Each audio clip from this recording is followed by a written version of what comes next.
말씀 보겠습니다. 오늘 같이 보실 말씀은 구약성경 룻기서 2장 7절 말씀, 한 절 말씀 보겠습니다.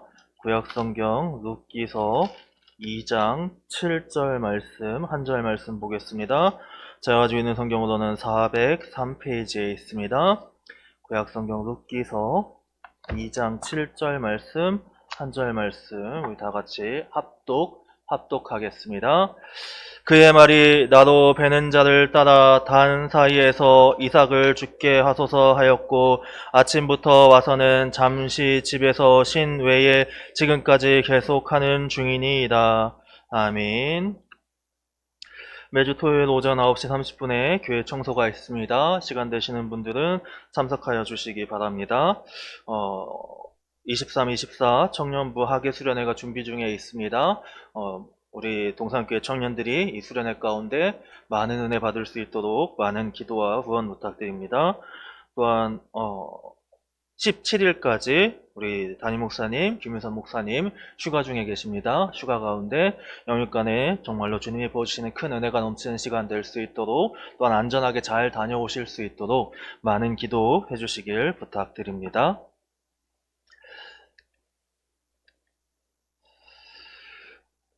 우리가 미로에서 출구를 찾는다고 상상을 해볼까요?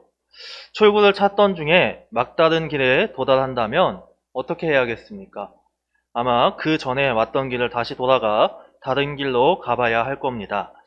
그러나 이제 우리가 인생이라는 삶을 살아가던 중에 막다른 길에 도달한다면 위로와 같이 다시 돌아갈 수도 없는데 우리는 어떻게 해야 할까요? 현대사회를 살아가는 사람들은 종종 막다른 길처럼 보이는 상황을 경험하곤 합니다. 학생들 같은 경우는 고3 학생들이 12년 열심히 준비했는데 수능을 망치면 막다른 길처럼 느껴질 것 같습니다. 성인의 경우에는 여러 가지가 있겠죠. 사업을 하다가 갑작스럽게 망한다던가, 아니면은 요즘은 거의 없는 경우 같이 느껴지지만 과거에는 이제 그 친구를 믿거나 지인을 믿거나 가족을 믿어서 보증을 서줬는데 배신을 당하는 경우들이 생각보다 상당히 많아서 드라마의 소재로도 쓰이는 경우를 본 적이 있습니다. 또한 실수이던 아니면 고의이던 범죄를 저질러서 이제 교도소에 간다거나 아니면 그런 여러 가지 경우에 처하는 경우들도 아마 우리 사람에게 있어서 막다른 길처럼 느껴질 것 같습니다. 이렇게 인생에 있어서 막다른 길에 처한 것처럼 느껴질 때 세상을 살아가는 그리스도인이 아닌 일반 예수 그리스도를 믿지 않는 사람들은 보통 두 가지 중 하나를 선택하는 것 같습니다. 하나는 이제 의지를 가지고 어떻게든 발버둥 쳐서 그 상황을 이겨나가는 것이고, 하나는 그 상황을 외면하여서 이제 스스로의 이제 요새 같은 경우 특히 우리 한국 사회의 큰 문제로 대두되는 이제 자살 같은 경우 목숨을 스스로 포기하신다거나, 아니면은 이제 아예 도망가거나, 서울역에서 노숙하시는 분들이라거나, 그분들 중에 이유 없는 분들이 있겠습니까마는 여러 가지로 도망치는 분들도 있는 것 같습니다. 그러나 이는 세상 사람들, 그러니까 예수 그리스도를 믿지 않는 사람들이 하는 선택입니다. 우리는 예수 그리스도를 믿는다고 이 자리에 이 수요일에 이 밤에 예배를 드리고자 모인 자들입니다. 그렇다면 그리스도인이라면 무언가 달라야 하지 않겠습니까? 이왕이면 막다른 길이 어떤 순간에도 생기지 않는다는 것이 제일 좋은 옵션인 것 같기는 한데, 그러나 성경을 보더라도 아니면 실제 우리 삶을 살펴보더라도 그리스도인에게도 때론 막다른 길인 것 같은 상황들이 오는 걸 보게 됩니다. 다만 그리스도인들에겐 세상 사람들과는 다른, 없는 것, 세상 사람들은 없는 것, 우리는 있는 것이 있습니다. 그 바로 하나님이라는 분이시죠. 그렇기에 우리는 세상 사람들과 다른 삶을 살아갈 수 있습니다. 오늘 저는 이제 지난 오후 예배에 이어서 룻기 2장을 살펴보고자 합니다. 이 룻기 2장 속에서 막다른 길에 있는 것 같은 그리스도인이 그런 상황에서 어떻게 해야 할 것인지, 또한 그 속에서도 역사하시는 하나님의 은혜가 어떻게 우리 삶에 펼쳐지는지를 룻기 2장을 통하여 살펴보겠습니다. 나오미와 룻이 베들레헴에 도착했습니다. 하나님의 은혜를 바람으로 하나님을 선택하여서 그 사모함으로 베들레헴으로 가는 선택을 하였습니다. 그러나 베들레헴에서도 그렇게 크게 변한 것은 없었습니다. 사사들이 치리하던 때를 살아가던 유대인들은 하나님의 백성으로서 하나님의 말씀을 지키는 자들이 아닌 것처럼 보이기 때문입니다. 아마 나오미는 말씀을 배운 자였고 율법을 기억하는 자였으니까 하나님이 그 거룩하라고 하시면서 나그네와 과부와 고아를 돌보라고 이삭을 주울 수 있게 그렇게 허용하는 등의 그런 것들을 기대하고 왔을지도 모르겠습니다. 그러나 구약성경 실제 사사기 앞부분을 보면 유대인들은 말로는 하나님의 명령을 지킨다고 하지만 실질적으로는 자신들의 이익을 추구하는 모습을 적나라하게 보여주고 있습니다. 예를 들어 여호수아 이후에 가나안 땅을 정복하는 데 있어서 하나님은 분명히 가나안 족속을 멸절시키라고 하였음에도 자신들이 강하여져서 가나안 족속을 칠 수 있어서 이길 수 있다면 그 족속을 멸절하는 것이 아니라 가나안 사람들과 똑같이 노예 삼는 모습을 보여주는 등의 그런 굉장히 인간적으로 이익을 추구하는 모습을 이제 그래서 가나안 사람들과 별반 다를 바 없는 모습을 보여주고 있음을 우리가 알게 됩니다. 그러니까 사사시대의 당시 유대인들 또한 하나님의 말씀대로 과부와 나그네와 고아들을 돌보았을 것이라기보다는 물론 소수의 돌보는 자들도 있었을 겁니다. 보아스와 같은 사람도 룻기에서 나오고 있으니까. 그러나 그렇지 않은 사람이 훨씬 많았을 거라고 생각하는 것이 좀 더 합당한 추측인 것 같습니다. 이 추측에 힘을 실어주는 말씀이 2장 2절의 말씀입니다. 룻은 내가 누구에게 은혜를 입으면 그를 따라서 이삭을 주겠나이다 하고 있습니다. 여기서의 은혜는 하나님이 우리에게 부어주시는 은혜, 우리가 일반적으로 사용하는 시브리어 헤세드가 아니라 헨이라는 단어로 인간이 인간에게 호의를 베푸는 것을 의미하는 단어입니다. 그러니까 유대인들이 하나님의 율법을 지키고 있다면 룻이 밭으로 가서 이삭을 줍는 것은 크게 어려운 일이 아닐 겁니다. 어느 밭을 가든지 간에 뭐 이삭을 남겨놓고 갔을 거니까 당연히 주술 수 있겠죠. 과부였으니까. 그러나 그렇지 않았기 때문에 아무래도 룻은 나오미에게 누군가가 나에게 호의를 베풀면, 누군가의 호의를 입으면 그를 따라서 내가 이삭을 주겠나이다 하고 있는 겁니다. 그러니까 호의를 베푸는 사람이 있어야지만 내가 이삭을 주술 수 있는 상황이지만 그래도 내가 나가보겠습니다 하고 나오미에게 이야기하는 겁니다. 이런 말씀을 볼 때 유대인들이 하나님의 율법을 지키기보단 여전히 가나안 족속들과 똑같이 자신의 이익을 쫓고 있었다고 추정해 볼 수 있습니다. 하지만 그래도 룻은 이삭을 주우러 나갑니다. 왜 그렇습니까? 그리스도인은 삶이 막다른 길에 도달한 것처럼 보여도 포기하지 않기 때문입니다. 의지적으로 세상 사람들 가운데 이겨나가는 사람들처럼 우리도 포기하지 않는 삶을 살아야만 합니다. 그러나 그 이유가 다릅니다. 우리는 막다른 길이라고 생각하는 것이 아니라 하나님의 때가 될 때까지 믿음으로 인내하면, 기다리면 하나님의 때가 되어 그 길을 열어주심을 믿는 자들입니다. 그 믿음을 가지고 끝까지 삶을 살아가는 자들이 그리스도인입니다. 다시 말해 아무리 답이 없어 보이는 상황 속에 있다 할지라도 자신의 삶을 살아내기 위해 최선을 다하는 자들이 그리스도인들입니다. 죄송합니다. 가끔 이제 잘못된 믿음, 조금 이상한 믿음을 가지고 계신 분들이 이런 주장을 하는 걸 들어본 적이 있습니다. 예를 들어 이제 어떤 신앙 공동체에서 아이가 심한 감기에 걸리거나 아니면 다른 질병에 걸렸을 때 그런 상황에서 우리 같으면 소아과를 찾아갈 겁니다. 어린이 병원을 찾아갈 건데 근데 그 공동체에서는 하나님이 직접 손을 들어 고쳐주실 때까지 아이를 병원을 못 가게 하는 겁니다. 아이를 하나님이 직접 기도하는 가운데 뭐 금식 기도를 하던 아니면 어떤 기도를 하던 작정 기도를 하던 그렇게 고쳐주실 때까지 그냥 버텨야 된다. 그 자리에서 아프더라도 아픈 상태로 있어야 된다라고 주장하는 공동체도 있다고 들은 적이 있습니다. 그런데 그런 공동체는 좀 잘못된 공동체인 것 같습니다. 정말로 인간의 손으로 할 수 있는 방도가 전혀 없어서 뭐 말기암이라던가 그런 가운데 정말로 의지할 때가 하나님밖에 없어가지고 병원에 있기 싫어가지고 그냥 기도원에서 끝까지 기도하시는 분들은 그런 분들은 가능할 것 같습니다. 그러나 지금 이 세상에서 과학이 발전한 이 세상 속에서 하나님은 우리에게 구원이라는 특별 은총뿐만 아니라 우리가 누릴 수 있는 일반 은총도 허락하셨습니다. 이 일반 은총은 자연의 모든 것을 의미합니다. 그러니까 이 자연의 모든 것 속에서 발전된 과학 또한 우리가 누려야 되는 것 중에 하나인 하나님이 주신 일반 은총이라 할 수 있는 겁니다. 그러니까 이렇게 그냥 하나님이 기적을 행하실 때까지 버티는 것이 아니라 그 하나님이 주신 은혜인, 은총인 병원에 가서 치료받는 가운데 하나님께서 은혜 부어주시도록 기도하는 것이 좀 더 합당하고 합리적인 거라 말씀드릴 수 있습니다. 물론 병원에서 치료받는 가운데서도 주님의 은혜가 함께 해야지만 잘 치료받을 수 있고 다른 문제가 문제가 생기는 걸 하나님이 막아주실 수 있기에 우리는 당연히 그 치료를 받는 가운데서도 끝까지 주님께 기도해야 될 겁니다. 그러니까 룻은 지금 자신이 할 수 있는 최선을 다하고 있는 겁니다. 겉으로 룻이 보이기에는 인간적인 방법만을 동원하는 것 같다고 해서 룻이 하나님께 기도하지 않는 것은 또한 아닙니다. 이 2절에서 이렇게 이상을 주우러 가는 것이 단순히 인간적인 방법만으로서 노력을 하는 것이 아니라 하나님이 주신 법이라는 테두리 안에서 그 순종을 하고 있음을 우리가 이 2장 7절 오늘 같이 읽은 말씀을 통하여 알 수 있게 됩니다. 보통 우리가 7절을 볼 때 룻이 이삭을 줍는 것을 부지런히 쉬지 않고 주었다라고 말씀하곤 합니다.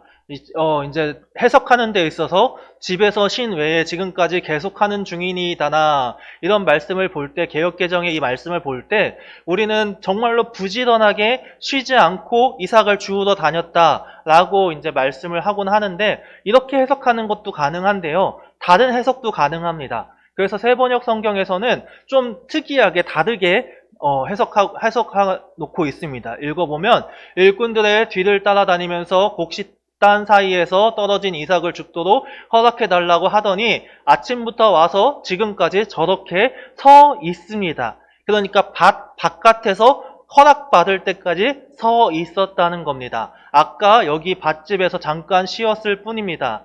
잠깐 집에 갔다 왔을 뿐이지 그 시간을 제외하고는 허락받을 때까지 계속 서 있었다고 세번역 성경은 이렇게 번역을 하고 있습니다. 왜 이런 차이가 나냐면 이제 당시의 시대적인 배경 문제와 더불어서 이제 전치사 원문 중에 이제 그 사이에서라는 단어에 배라는 단어가 쓰이는데 이 배의 해석에 따라서 그리고 시대적인 상황을 볼 적에 그런 해석이 가능해집니다.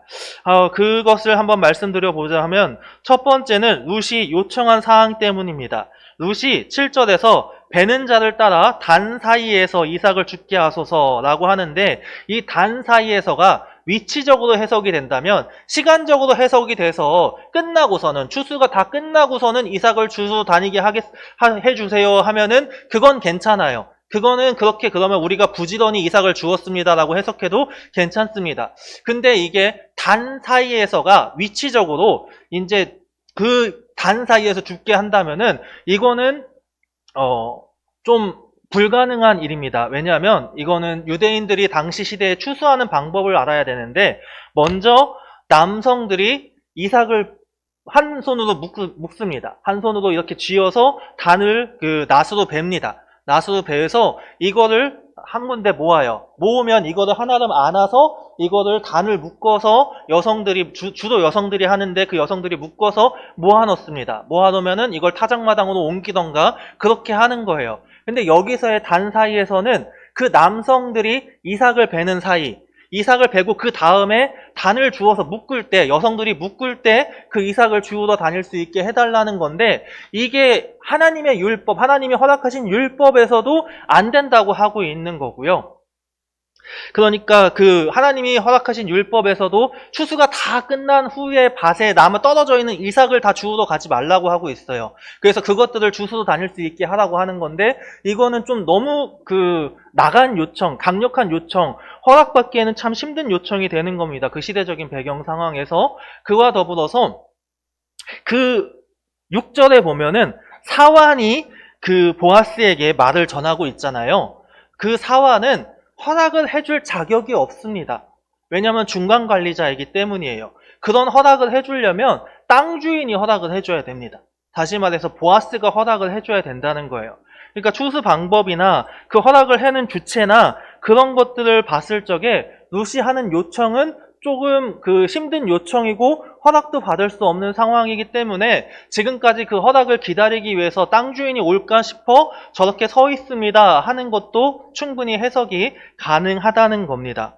그러니까 이런 방향으로서 해석을 할 적에 그 룻이 살펴보면, 그러니까 이삭을 부지런히 주었다고 볼 수도 있겠지만, 추수가 다 끝난 후에 이삭을 주었다고 볼 수도 있겠지만, 그 추수하는 사람들을 보면서 그 허락을 받기 위해서 기다리고 있었다라고 볼 수도 있다는 겁니다. 이것을 두 가지 다 비슷한 해석이지만, 그렇게 말씀드리고 싶은 것은 룻의 순종은 철저하게 하나님의 방식, 그러니까 하나님이 원하시는 정직하게 하는 순종이었다는 겁니다. 이삭을 주우러 다니면서도 뭔가 인간적인 타협점, 인간적인 로비 막 그런 것들을 통해서 이삭을 주우러 다닌 것이 아니라 하나님의 방법으로 정직하게 허락받을 때까지 기다리고, 허락해주지 않는다면 그 추수가 다 끝난 후에 남아있는 이삭이라도 주우러 다니던가 했을 거라는 거죠.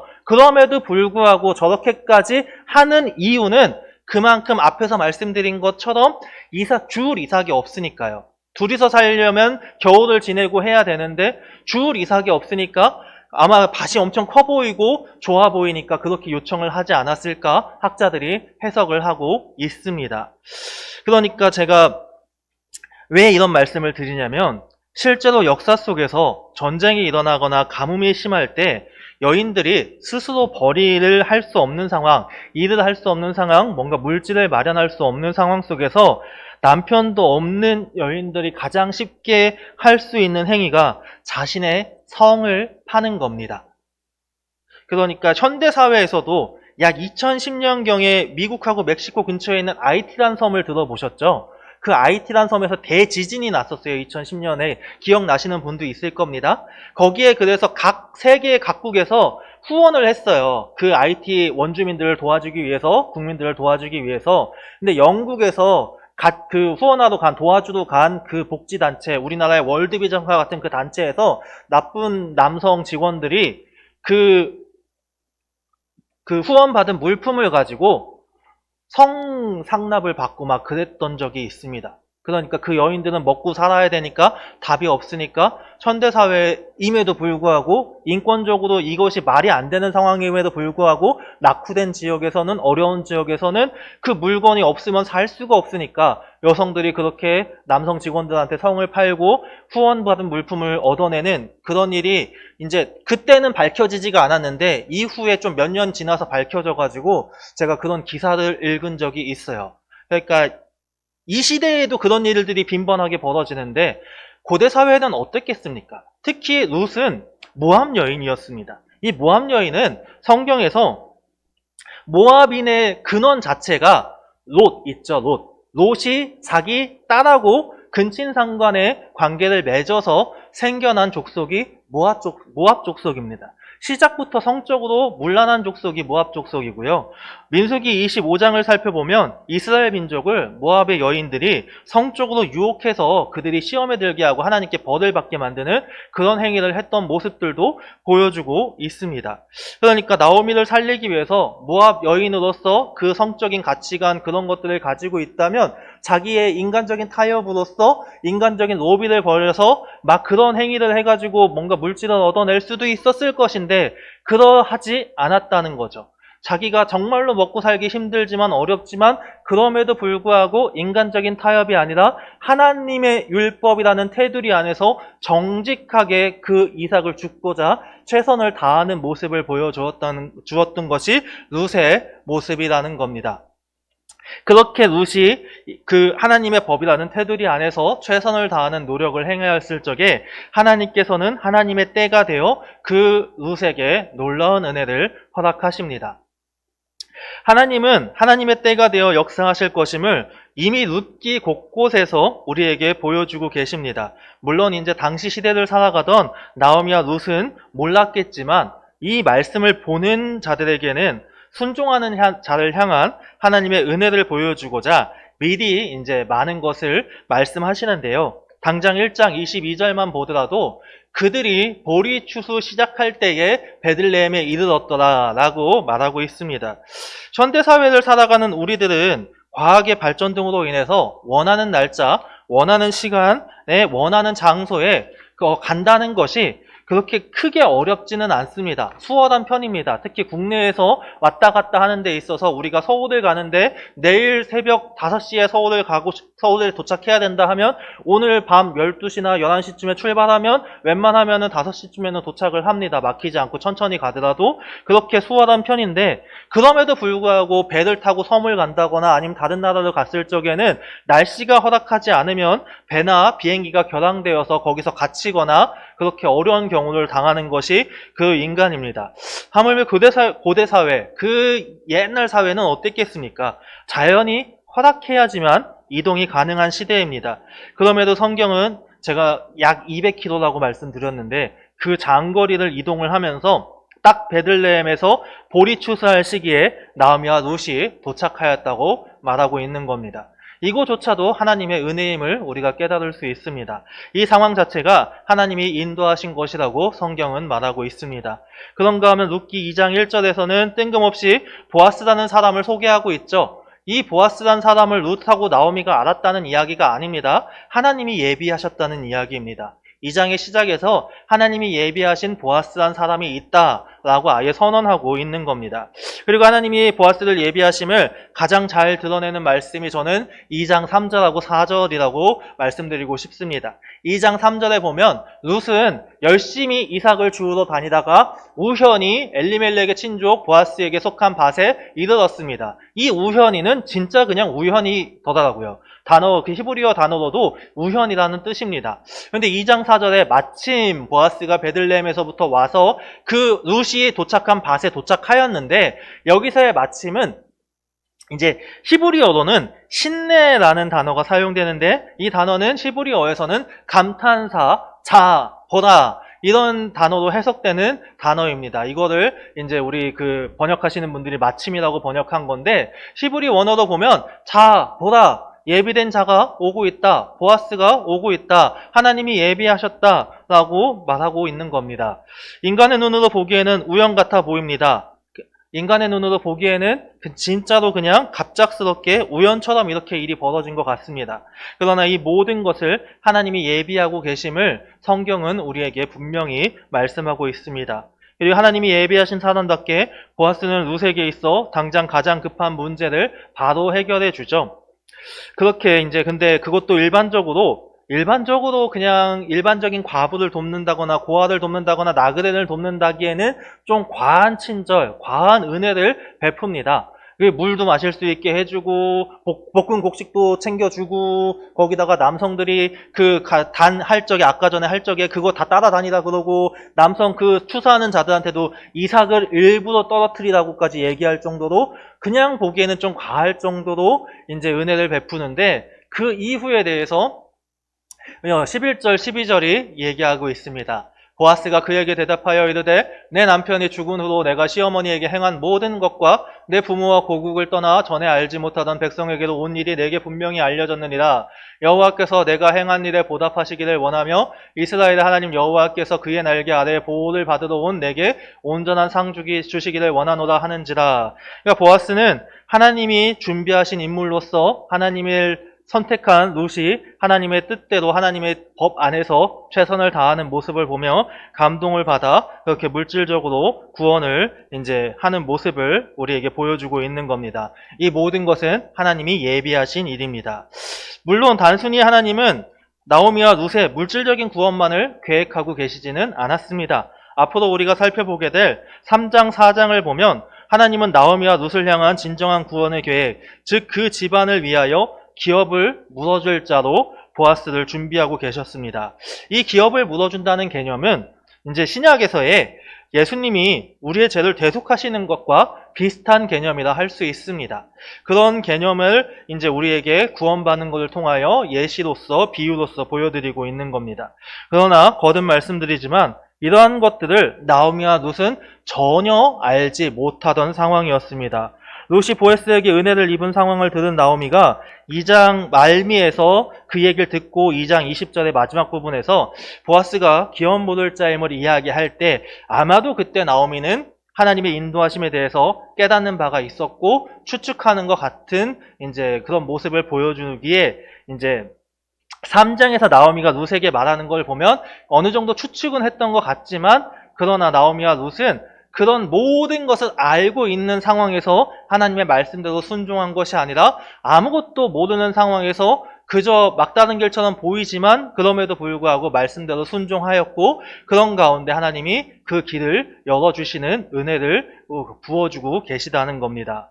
여기서 정말로 또 한 번 더 중요한 걸 말씀드리고 싶은 것은 이제 그렇게 추측하였다고 하여서 2장 20절에서 보아스가 기업 묻을 자야, 보아스가 우리에게 은혜를 베풀어 줬으니까 그러니까 보아스에게 룻을 보내면 보아스가 기업을 물어주지 않을까 하면서 자신의 생각을 가지고 마음을 급하게 가져서 룻에게 움직이게 하지 않았다는 겁니다. 룻도 그렇고 나오미도 그렇고 인간의 생각과 계획으로 급하게 움직이는 모습을 우리에게 보여주지 않습니다. 늘 기다리고 늘 천천히 주님의 뜻을, 주님의 응답을 기다리는 것처럼 그 가운데 하나님이 인도하심에 따라서 움직이는 모습을 우리에게 보여주고 있습니다.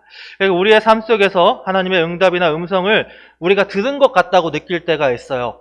이거는 정말로 하나님의 응답이구나, 하나님의 음성이구나, 그런 걸 들은 것 같다고 느낄 때가 있을 때에 그럼에도 불구하고 우리가 그것을 온전히 확인할 때까지 기다려야 됨을 나오미와 룻의 모습을 통하여 우리가 배울 수 있습니다. 먼저 룻이 이삭을 주우러 다닌 것이 여러분 하루 이틀이었을까요? 하루 이틀 만에 그렇게 룻이 보아스를 만나고 그 가운데 은혜를 입게 된 것일까요? 저는 아니라고 생각합니다. 적어도 지역의 유지인 보아스의 귀에 소문이 들어갈 정도라면, 그리고 보아스가 11절에서 내게 분명히 알려졌느니라 라는 그 룻의 모습에 대하여 인정하기 위해서는 시간이 충분히 걸렸을 겁니다. 오늘날의 현대사회처럼 소문이 급속도로 퍼질 수 있는 여건도 없는 사회 속에서 소문이 퍼지는 데는 시간이 걸렸을 것이고, 또한 보아스가 소문을 들었다 하여도 선입견이라는 게 있잖아요. 룻은 모압 여인이었습니다. 앞에서 말씀드린 것처럼 모압 족속에 대해서는 이스라엘 백성이 좋아할 수가 없는 족속입니다. 오죽하면 모압 족속의 남성들은 절대로 이스라엘 민족 안에 들어올 수 없다고 선언이 되어져 있을 정도입니다. 그 총회에 들어올 수 없음을 선포하고 있습니다. 그리고 모압 족속과 이스라엘은 언제나 대립하는 관계였고, 모압 족속의 왕이 그 가나안 땅을 향해 나아가던 이스라엘 민족을 계속해서 발람을 통하여 저주하려고 했던 것도 우리가 알고 있지 않습니까? 그러니까 룻에 대하여 선입견을 가질 수밖에 없었을 수도 있을 것 같은데, 그 선입견이 깨어질 정도로 룻이 최선을 다하여 헌신하는 자세로 정말로 하나님 여호와께서 그의 날개 아래에 보호를 받으러 온 내게라고 보아스가 말할 정도로 하나님을 바라보고 있고 믿음으로 순종하고 있다고 말하고 있을 정도로 그런 순종을 보여줬다는 겁니다. 그러니까 그 기간이 적어도 짧지는 않았을 겁니다. 그러니까 하나님의 때를 기다리며 끝까지 하나님의 말씀대로 굳건하게 순종을 하였다는 거죠. 나오미도 보아스가 기업 묻을 자임을 알았음에도 급하게 움직이지 않습니다. 보면은 이제 그 이후에 보아스를 만나고 볶은 곡식을 얻어서 이제 나오미를 만나고 나오미와 룻이 얘기를 하면서 나오미가 룻에게 보아스는 기업 묻을 자야 라고 얘기하고 끝나고서는, 그리고서는 3장으로 들어가기 전에 마지막 절 23절에 보면 보리 추수와 밀 추수를 마치기까지 이삭을 주우며 그의 시어머니와 함께 거주하니라 라고 이야기하고 있습니다. 근데 여기서요, 이 보리 추수와 밀 추수를 마치기까지는 상당한 시간적 간격이 있습니다. 적어도 한 달, 길게는 2달 정도의 시간의 간격이 있는 거예요.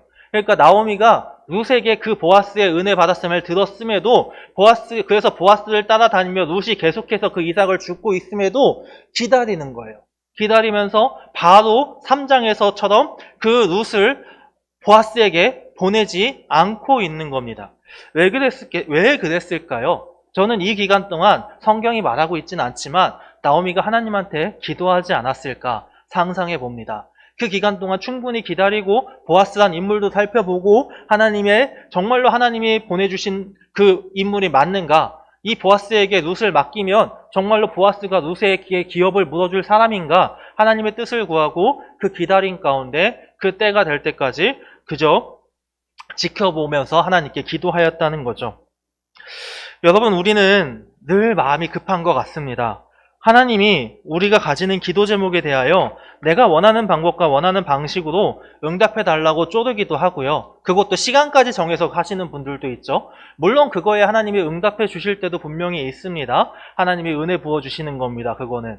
그러나 하나님은 말씀하십니다. 하나님의 때에 하나님의 방법으로 너에게 역사하는 것이 그것이 가장 좋은 길이요 가장 좋은 방법이라고 하나님은 우리에게 분명히 말씀하십니다. 그럼에도 불구하고 하나님의 때를 기다리지 못하고 인간적인 방법을 동원하여 그 기도 제목들을 그 막다른 길을 해결해 보고자 하는 모습을 우리가 보일 때도 있는 것 같습니다. 그렇게 인간의 노력과 인간의 능력으로 결과를 만들어 놓고 하나님이 응답하신 거라고 거짓말하는 모습을 저는 본 적도 있습니다. 그러나 그거는 절대로 좋은 결과를 만들지 못합니다. 당장은 좋은 결과인 것처럼 보이나 끝에는 분열이 일어나고 분란이 생기며 문제가 터지더라고요. 항상 그래서 하나님의 오히려 가리는, 교회 안에서 하나님을 가리는, 오히려 사람들이 시험 드는 그런 결과를 만들어 놓은 것을 본 적이 있습니다. 그렇게 여러분, 우리가 막다른 길에 있는 것처럼 보일 때에도 믿음으로 하나님의 방법을 벗어나지 않는 그 테두리 안에서 정직하게 순종하는 삶을, 내가 할 수 있는 최선을 다하는 삶을 살아가야만 합니다. 그렇게 살아갈 적에 모릅니다. 솔직히 몰라요. 하나님이 어떻게 응답하실지, 어떻게 역사하실지 아무것도 모릅니다. 그러나 하나님이 예비하신 그 방법들은 우리가 정직하게 순종하는 가운데 차근차근 이루어져 가고 있고, 그것들은 분명한 때가 되어 우리의 삶에 놀라운 은혜로, 놀라운 역사로 분명히 일어나게 되어져 있습니다.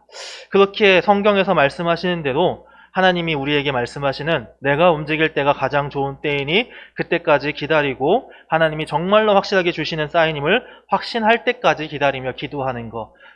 그리고서는 그때가 되어 하나님의 역사하신 가운데 그 은혜를 누리는 우리가 되기를 소망합니다. 성경은 그래서 우리에게 룻기뿐만 아니라 야고보서에서도 아예 대놓고 야고보서는 우리에게 인내하라고 말하고 있습니다. 사도 바울도 수시로 우리가 인내해야 됨을 우리에게 분명히 말하고 있습니다. 분명히 가장 좋은 때에 하나님이 우리의 삶에 역사하심을 믿으신다면 그렇게 인내하심으로 하나님의 말씀대로 그 말씀이라는 테두리 안에서 가장 기초부터 순종하는 삶을 살아갈 수 있길 간절히 소망합니다. 우리가 그렇게 살아갈 때 주님이 분명히 우리의 삶을 주관하시고 그 크신 은혜를 우리가 맛보게 하실 겁니다. 그 은혜를 언제나 누리시는 우리 동산교회 성도님들이 되시길 간절히 소망합니다. 기도하겠습니다. 아버지 하나님 감사합니다. 주님, 룻과 나오미의 모습을 보면서 아는 것은 아무것도 없어도 그럼에도 불구하고 주님의 말씀대로 순종하는 모습을 우리가 보게 됩니다. 참 갑갑하고 어려울 수도 있을 것 같은데 그래도 끝까지 순종할 적에 하나님은 이미 예비하고 계셔서 그 예비하신 은혜를 풀어가시는 모습을 오늘 말씀을 통하여 우리에게 보여주셨습니다.